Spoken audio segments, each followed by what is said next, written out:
Эмне себептен сиз менен биз имам Матурidi рахматуллахи акыдасын карманабыз?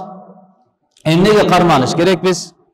Эмнеге Кур'ан хадистерге түзмө-түз эле жетишсек болбойт? Сөзсүз бир адамдын атына аталып туруп, ошонун мазхабындамын деп айтыш керекпиз, ошол туурасында. Биринчиден биз өткөндө жума баянда айткандай, адамдардын баарын биз экиге бөлгөнбүз. Биринчиси мукаллид, экинчиси муштахид деп. Мукаллид деп кимди айтат? Мукаллид деп муштахид деңгээлге жетпегенде мукаллид дейбиз. Yani Kur'an менен hadistin ortasında, Kur'an менен hadistin ortasında öz aldınca mesele çıgara albay turgan adamdı mukallid dep aytılат. Bilet falan imam mınday degen, bul ayat turasında falan tafsirçi alım mınday degen dep oşonun negizinde gana çeçim çıgarat, andan başka öz aldınca mesele bayanday albay. Oşolordu mukallid dep aytat. Öz aldınca mesele bayanday albagan adamdı mukallid dep aytat. Al adamdardın hükümü kanday? Mukallidlerden hükümü alar Kur'an jana hadisten mesele çıgarbastan, balkim Kur'an hadisten bilgen mujtahid adamlardan suroo alardın moynuндагы mildet. Fas'alu ahla zikri in kuntum la ta'lamun. Egerde sizler bilbey turgan bolsoңор, anda bilgen adamlardan suragıla. Kimler bilet oşolordan suragıla. Bilbeysiňi bilgenden sura. Mesele oşondoy. Bir alim aytkan eken, men bar nerseni bilem depçi. İslamda bar nersenin cevabı var. Kur'an hadiste bardık nersenin cevabı var. Dese gelip tur bir oşodan majma oturganlardan biri kıçık suroo bergenlerden biri turup tur aytıp tur moldek anda aytыңызчы, Kur'anda bir müşök, bir kap undan kança nan çıgat dep aytkan depçi. Kança nan çıgat dep. Dese koya tur dep oşodan anan çalıp, navayçıga çalıp, Hazrat bir kaptan kança nan çıkıp atat, oşunça somduk nandar, mayta koştur. Dese anan al aytıp koyup tur, şimdi 273'lük çıgat dese, 273'lük çıgat eken depçi. Kayaktan sen aytmadın bu, Kur'an'da var dedin. Sen biri moldaki biri öyle navayçıdan sorup atasın, Kur'an'da var. Kur'an'da şonun göstermesi var. Kanday fas'alu ahla zikri in kuntum la ta'lamun. Eger bilbeseňer bilgenlerden suragıla degan Kur'an'da var. Men Kur'an'ga amal kıldım, bilbey kaldım, bilgenden suradım. Oşonda öyle. Kantip işenebиz? Tawhid degen emne? Peygamberimizge kanday işenebиz? Allah'ın zat sıfatlarına kanday işenebиz? Allah Taalaga emne layık demne dese layıksız. Aga kantip işenebиz? Ölgönden kийинки жашоого, taqdırga jaraşa, jakşılık jamandыкka jaraşa, pendeni kıymıl hareketine jaraşa, kıskası бүткүл жаратылыштарга işenичибиz kanday boluş kerek? Perişte, kitap jana başkalar. Oşonda öyle meselelerdi kantip kılabız. Darat degen emne? Su degen emne? Kançaga bölünet? Kaysı su jaraktуу, kaysı su jaraksız? Kantkende su jaraktуу bolot, kantkende jaraksız bolot. Misal jönne daratка toktolгондочу. Ушулардын баардыгын каяктан билебиz? Bilbeysiňi bilgenden sura. Birinci top adam bilbegender var. Ekinci top adam var, bilgenler var. Bilgenlerde mujtahid dep aytılат. Mujtahid. Mujtahid degen kim? Mujtahid degen anda 14 şart çoğulgan adamdı oşonu mujtahid dep aytılат. Al 14 şarttın kaysı birinde kemçiligi olsa, al adam Kur'an hadisten tüzmö-tüz süйлөгөнгө акысы жок. Egerde özü süйлese dagı başka bir adam aga işenip anın sözünü kabul alganga akысы жок. 14 şart bolot. Anın 8'i ilimge baylanıştı.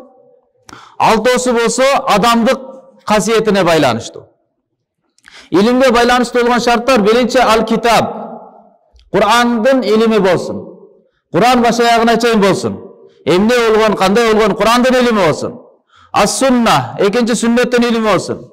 Üçüncü icma boyunca bolsun. Peygamber Aleyhisselatü Vesselam'ın ümmetinin mujtahidleri bir zamanadağı bir meseleye çoğulgandığı icma kanday bolot, emne şartlar menen oşonun meselesine ilimi olsun. Dördüncüsü kıyasın ilimi bolsun. Salıştırının ilimi bolsun. Beşincisi marifati usulül fiqh, fiqhin usullarının ilimini bilsin. Beşincisi til jana tilge baylanışlı ilimde bilsin. Altıncısı. Yedincisi nasih mansuhtun hükümünü bilsin. Sekizincisi bolsa mustalahal hadis, hadislerden terminlerini bilsin. Kanday terminde hadis kanday bolot, al hadistin dengeli kanday bolot, dalildikte kanday jarayt. Oşonu 8 egerde ilimde kimde kim ilim jatынан 8 şartты özüne kamtıgan bolsa, anda oşol adamdan aytkan sözüne işense bolot. Al tilge baylanışlı sözsüz bilet, grammatika, morfologiya, sintakstika bardыk nerseni bilet. Bir söz kança manige al kanday müçel menen kelse kanday özgörüp ketet, oşonun baарын bilet. Süylese işenseň bolot. Kur'an hadisten süylep atat, sen түшүнөт. Nasih mansuktu bilet. Murda kaysil ayat düşkön, andan keyin kaysil ayat düşkön, kaysil ayattın küçünü jokko çıgargan, kaysil hadistin küçünü jokko çıgargan, bilet, nasih mansuktu bilet. Aytkan sözüne işenseң bolot. Sünnet boyunca malumatı var. Hadislerin termini boyunca malumatı var. Oşondoy adam süйлese jaraşat da, birinde kemçilik bolsa anda al adam Kur'an hadisten tüzmө-tüz dalil ala alбайт. Oşondoy эле adamдык касиетинен дагы 6 şart каралат. Aş-şurutur şahsiyya. Adamдык жагынан караганда дагы 6 şartı var. Birinci balakatка жетsin, adalat bolsun, debit bolsun, itqan bolsun, salah bolsun, takva bolsun. 6 şartı karalat. Bul har bir özünce termindir. Oşo şartlar eğer adamda толук табылган болсо, мисалы адалат деп коет, адалат базарда эл арасында тамак жеген адамдын адалаты түшүп калат. Ал адил болуп эсептелбейт. Шарият термининдеги адил болбойт. Күбөгө жарабайт. Бирөөнү зина кылды десе, ал жарабайт. Андай күбөгө өткөнгөчү. Ошондой деңгээлде адалаттыгы болсун, дебит болсун, зейин болсун. Толук башында кандай риваят кылган болсо, кийин картайганда да ошондой деңгээлде риваят кылсын. Ошо хадисте ошондой деңгээлде сүйлөсүн. Же болбосо зейни качып калган учурда китептен жазып алган нерселерин айтып аткан болсун. Дебит эске алынат, иткан, чеберчилик эске алынат, махарат. Чеберчилиги болуш керек өзүнүн иштихадына, Куран менен хадистен болгон мамилесине чыгарууда. Буну бир гана балыкчыны карып тааныйт дегендей, бул муштахид деп, муштахиддер гана айта алат. Бунда иткан барбы, жокпу? Ошондой жөндөн барбы, жокпу? Же өзүнүн ичинде талаш тартышуучу эле болуп, дебат эле алып жүрөп, ичинде көптүк сыпаты барбы? Кээ бир далилдер балким жарабайбы? Аны муштахиддер бири-бирине баа бере турган сыпат болчу. Кыскасы урматтуу туугандарым, 14 шарт бар. Ошол 14 шарт кайсыл адамда чогулган болсо, мына ошол адамды муштахид деп айтат да, ошол адамдын айткан сөзү далил катары кармаланат. Ал адам бирөөнү ээрчибеш керек, өзү Куран хадиске мээнет кылып туруп маселе баяндаш керек. Бирөө мындай кылып тур деп туруп айтса аларга жарабайт. Мына ошолор туурасында уламалардын айткан сөзү бар. Имам Ахмад ибн Хамбал рахматуллахи айтат: "Ла туқаллидни ва ла туқаллид Маликан, ва ла Саврия ва ла Аузаия, ва худ мин хайсу ахаду." Сен мени ээрчибегин досум дейт. Жана Имам Маликти дагы ээрчибегин, Малик ибн Анасты дагы, мазхаб башчы. Ошондой эле Имам Аузаини дагы ээрчибегин, Суфян Саврини дагы ээрчибегин. Балким алар каяктан алган болсо маселени, ошол жерден алган. Kur'an hadisten alып атабы, сен дагы ошол жерден алган. Бүгүнкү күндө ушуну кээ бирлер далил кылып алып, мына жалпы эле элге айтып атат буну. Кандай Имам Абу Ханифа рахматуллахи алейх Kur'an менен hadisten алган болсо, биз деле ошондой эле Kur'an менен hadisten алыш керекпиз, бир мазхабты ээрчибеш керекпиз деп бул далилди, айткан сөздү башка жакка бурмалап туруп колдонгондор бар да. Бул сөз кимдер туурасында айтылып атат? Муштахиддер туурасында айтылып атат. Муштахиддер бүткүл уламалардын ижмасы менен алар бирөөнүн маселесин ээрчиш арам. Алар өздөрү Кур'ан хадистен далилдеп туруп, өздөрү маселе баяндаш керек, өздөрүнүн маселесине амал кылыш керек алар. Ошондой эле дагы бир айткан сөзү бар. Мин qillati fiqhi rajuli ay yuqallida dinahu rijala. Адамдын дининдеги түшүнүктүн, илиминин тайыздыгынан, илиминин аздыгынын кабарын берип турат, адам эгер өзүнүн динин бир адамдарга тапшырып койгон болсо. Имам Абу Ханифа айтты десе, ошону эле айтты деп алып эле кете бересиңер. İmam Şafii aytты dese, Şafii aytıp tur dep kete beresiңер, анын далилин билбейсиңер. Имам Ахмад ибн Хамбал айтып атат, адамдын илиминин жоктугу бул. Адам өзүнүн динин бирөөгө тапшырып кое берсе деп бизге каршы ярлык кылып кармангандар бар. Бул кимдер туурасында айтылып атат? Муштахиддер туурасында айтылып атат. Ошо муштахид деңгээлге жеткен адам өзүнүн динини бир адамга илип койбойт. Бир адам айтса эле кете бербейт, алар Кур'ан хадистен изилдейт.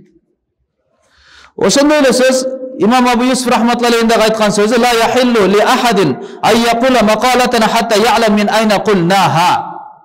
Hiç adamga deyt, adal emes. Biz aytkan sözdü aytuusu, biz аны кайерден айтканыбызды билмейинче. Biz adal dedik. Анын далилини билмейинче, кайсыл жерден biz adal деп айттык. Ошону эч бир адам айтуу ага адал эмес деп ким туурасында айтып атат? Муштахиддер туурасында айтып атат. Муштахиддерге адал эмес. Kur'an менен hadisти түзмө-түз түшүнүккө ээ болгон адамдар өз алдынча бирөөнү айтты деп эле угуп кете берсе, ээрчип кете берсе болбойт. Алар өз алдынча мээнет кылыш керек, аракет кылыш керек деген сөз тыянак. Демек, урматтуу туугандар, ал эми биз бүгүнкү күндө сиз менен биздин башыбыз турган күндө кимди ээрчиш керекпиз? Биз ээрчий турган болсок, карасак 14 шарт чогулган бир адам жок азыркы заманада. 14 шарт толугу менен чогулган адам жок, муштахид деңгээлине жеткен адам жок. Демек биз мурдакыларды караш керекпиз. Murdakılарды карай турган болсок, алардын ичинен Аллахымдын кудурети ошондой экен, чечим ошондой экен, 4 мазхаб толугу менен сакталып калган. Анын себеби алардан кийинки ээрчүүчүлөр шагирттеринин кылган мээнеттери, алардын бардык маселелери, суроо жообу менен, критикасы менен, ага каршы жообу менен, ар бир нерселердин эрежеси менен, бардык нерсе толугу менен сакталып калган. Толугу менен сакталып калган. А калгандар көп болгон. Мисалы имам Шафи рахматуллахи, Мухаммад ибн Идрис Шафи рахматуллахи айтат, Лайс ибн Саад деген чоң муштахид болгон. Ал имам Малик рахматуллахинин шагирти болгон. Бирок анын зээни, анын жөндөмү имам Маликке караганда күчтүү болчу дейт. Малик ибн Анас 4 мазхабтын бири азыркы учурда. Анын мазхабы күчтүү болчу. Бирок күчтүү мазхабтын ээси деген аты гана бар, бирок кылган мээнети, маселеси сакталып бизде калган эмес. Дарат маселеси боюнча Лайс ибн Саад эмне деди деп изилдей турган болсок, бир канча сөз эле келбесе, толугу менен анын маселесин таба албайбыз. Намаз маселесине толугу менен таба албайбыз. Ижара маселесине таба албайбыз. Курөө маселесине таба албайбыз. Маселелери толук бизге калган эмес. Эмне үчүн? Андан кийинки келген шагирттери алардын мээнетин толук сактап калгандык себептен. 4 муштахидтердин 4 Абу Ханифа рахматуллахи, Нуъман ибн Сабит ал-Куфи, Мухаммад ибн Идрис аш-Шафии, Малик ибн Анас, Ахмад ибн Хамбал рахимахумалла, ушул 4 уламалардын кылган мээнеттери, муштахидтердин кылган мээнеттери биздин күнгө чейин шек күмөнсүз тастыкталган китептерден муундан муунга окутулуп, амал түрүндө, илим түрүндө, түшүнүк түрүндө, китептер түрүндө ошолор сакталып күнгө чейин келе жатат. Ал деген урматтуу тууганым, Абу Ханифа рахматуллахи биз ээрчийбиз десек, мунун мааниси сен бир адамды ээрчип атасың, Куран менен хадисти коюп туруп деген маанини туюнтпайт. Абу Ханифаны ээрчидим дегендин мааниси Куранды ээрчидим деген сөз. Абу Ханифаны ээрчидим дегендин мааниси биз ошо сүннөттү, пайгамбардын хадисин ээрчип атабыз деген сөз. Болгону алар Аллахнын сөзү менен, пайгамбарыбыздын сөздөрүн, сахабалардын кыймыл-аракеттерини сиз менен бизге чайнап, майдалап, бөлүп, ар бир нерсени өзүнүн тийиштүү жерине маселени баяндап, анын натыйжасын чыгарып туруп, болот, болбойт, парз, сүннөт деп биздин алдыбызга жеңилдетип берген адамдар.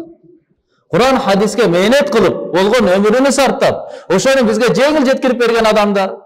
Ошол эле сыяктуу урматтуу туугандар, Имам Матуриди, Имамул Худа, Абу Мансур ал-Матуриди, ас-Самарканди рахимахуллаху дагы акыйда жаатында, адамдын ишеним жаатында бул киши дагы сиз менен бизге Куран хадистин жыйынтыгын жеңилдетип, адамга мээнет кылып, ошону элге жайылтып кеткен адамдар катарында бааланат. Көбүлөр айтып калат, силер эмнеге акыйдага келгенде, ишенимге келгенде Матуридибиз дейсиңер? Ана мазхабка келгенде эле имам Абу Ханифаны ээрчиймин дейсиңер. Фих маселесинде де мазхаб дегенден максат. Намазда, башкада, башкаруучулукта, маселеге келгенде денеге байланыштуу, бутакча болгон амалдарда силер айтасыңар Абу Ханифа рахматуллахи ээрчиймин дейсиңер. Акыйдага келгенде имам Матуридини ээрчиймин дейсиңер. Бул кандай? Силер Абу Ханифа мазхабын кармаган, Абу Ханифа рахматуллахи мазхабында акыйдада ошону карманбайсыңарбы дейт да. Биринчиден бул айткан сөздүн өзү туура эмес. Себеби суроону берүүчү адам өзү ал мазхабтын кармашына каршы. Мазхаб карманбасын дейт. Өзүң мазхаб карманганга ынанбагандан кийин анда эмнеге кайра эле имам Абу Ханифаны ээрчи деп айтып атасың акыйдада? Өзүң мазхаб кармаганга каршысың.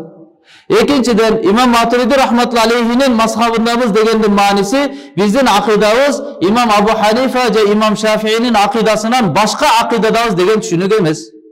Имам Матуридинин акыйдасыны карманып атабыз дегендин мааниси биздин акыйдабыз Куран хадиске каршы келген акыйда деген түшүнүк эмес. Ахлу сунна вал жамаат негиздеген ишеничтерге каршы келет деген түшүнүк эмес. Балким кандай эле Аллахтын сөзүнү пайгамбар алейхиссалату вассалам түшүндүргөндөй, пайгамбардын сөзүнү сахабалар амал түрүнө бүткүл элге, үммөткө жайылтып сактап калгандай, алардын сөздөрүнү андан кийин келген табииндер, таба табииндер түшүндүргөндөй, ошондой эле акыйдага тийиштүү маселелерди доор келип имам Матуриди рахматуллахи элге ушундай жеңил түшүндүрүп кеткен адам. Имам Матуридинин акыйда боюнча айткан сөзү ошол эле Курандагы акыйда. Ошол эле Жабраил пейгамбер алып келген акыйда, ошол эле Мухаммад алейхиссалам ишенген ишеним, ошол эле баяндаган, болгону мээнет кылып элге жайылткандык себептен ошо кылган мээнети китептердин баардыгы ошонун атына аталып калган. Ат өзгөргөндөн кийин ал зат бир болсо ал эчтеке болбойт. Ат өзгөрсө эле зат деле өзгөрүп кетпейт. Мисалы эмне үчүн бул мечиттин атын Махмуд Кашкари мечити деп айтабыз? Жөн эле мечит дебейли анда. Ошондой эле динди ишенимин, ислам динини карманам, ислам динин ишеними деп, Матуриди ишенимин алып сал. Неге аны айтып атасың? Анда бул мечитти деле жөн эле мечит деп коелу. Кантип табабыз анда? Мешітке келгиле дедим. Мен деле таппай калам Махмуд Кашкарин туурабы. Аты болбосо таппайсың да, башкалардын арасынан айырмалаш үчүн ат коюлуш керек. Ат коюлуп калат. Пайгамбарыбыз саллаллаху алейхи вассалам заманасында ахлу сунна вал жамаат деген өзү термин жок болчу. Пайгамбардын өзүнөн айтылган иктибасандай бөлүк болуп. Бирок мен ахлу сунна вал жамааттанмын деп Абу Ханифа имам мисалы Абу Бакр радиаллаху анху бир жолу да айткан эмес. Умар радиаллаху анху айткан эмес, мен ахлу сунна вал жамаатмын деп. Эмне үчүн? Себеби бузулгандар жок болчу. Туура эмес ишенимдегилер жок болчу. Пайгамбар заманасында мусулмандардын бардыгы бир ишенимде эле. Ошондон ат коюлган эмес, болду мусулман. Башка ат коюлган эмес.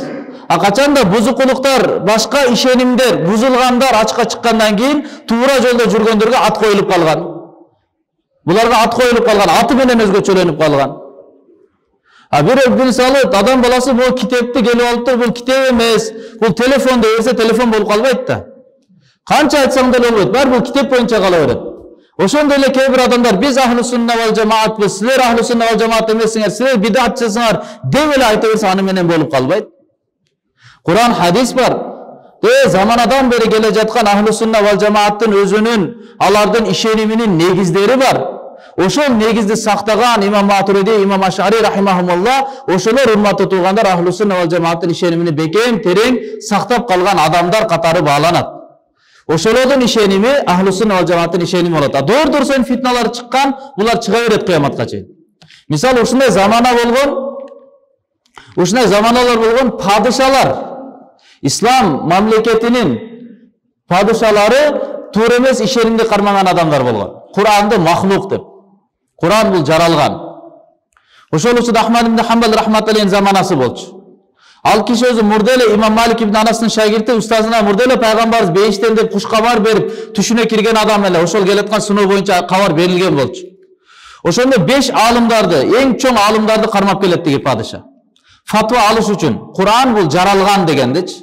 Ахлу сунна жамаат акидасы кандай? Куран жаралган эмес, каламухун нафси. Алланын затынан чыккан сөз бул жаралган эмес.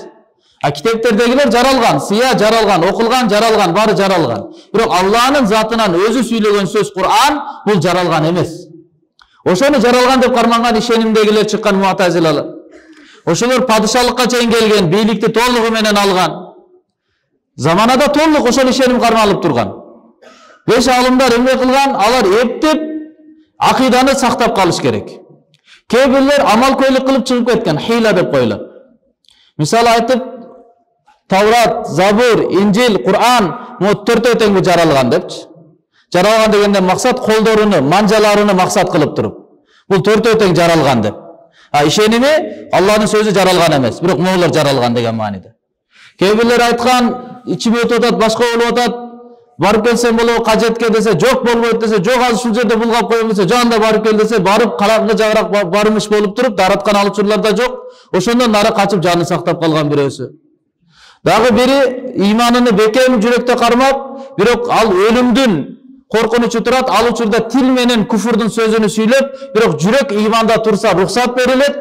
Тилинде айтып койгон Куран махлук деген, бирок жүрөгүндө Алланын сөзү махлук эмес деген ишенимде бекем туруп, кайра иманын бекемдеп кайра чыгып кетип калган жанын сактап. Бирок Ахмад ибн Хамбал рахматуллахи эң чоң имам болуп тургандыктан өзүнүн заманасында ал киши мындай кылса болбойт эле, ишеним бузулуп кетмек. Ал жаныны сайып, ошондон да шейит болуп, ошондон дүйнөдөн кайткан, ал ачык эле айткан, жок, Куран гайры махлук, каламухун нафси, Алланын затынан чыккан сөз бул жаралган эмес, бул махлук эмес деп өзүнүн акыйдасында бекем турган. Анан балдакка уруп, камчылап сабап атканда биринчи камчыларынын оорусуну сезген, андан кийинки камчылардын оорусун сезген эмес, өзү айтат, пайгамбарыбыздын менин устазымга куш кабарыны бергенин эстегенимде ошол оорунун баардыгы көтөрүлүп кетти дейт да. Бейиштиктигин куш кабарын укканда дейт. Муну айтар урматтуу туугандар, заманалар болгон, менмин деген падышалар дагы туура эмес акыйдада турган. Бирөөлөр бийликте эле болсо, алардын чөнтөгүндө акчасы болсо, нефт алардын колунда болсо эле, ошолор айткан эле акыйда туура болуп, башкалардын баардыгы анан кийин ахлу сунна вал жамааттан чыгып калат, андай эмес да. Ахлу сунна вал жамаат мурдатан келатат. Тарыхты караңыз, селжуктар кайсы менен башкарып келди, Осман империясы кайсыл акыйда менен башкарып келди, пайгамбарыбыздан бери үзүлбөстөн келе жаткан акыйда өзү кайсыл акыйда сакталып келген, кайсыл ишеним сакталып келген. Мына ошондон эле тарыхтан карап эле баалап койсок болот да. İmam Baturiди dese kıskası urmatlı tuğandarım, бұл эми түшүнүккө, бұл сабактарга кененирээк убакыт талап кылынат. Ушундай түшүнүүнү İmam Baturiди десе чочулаштын кажети жок.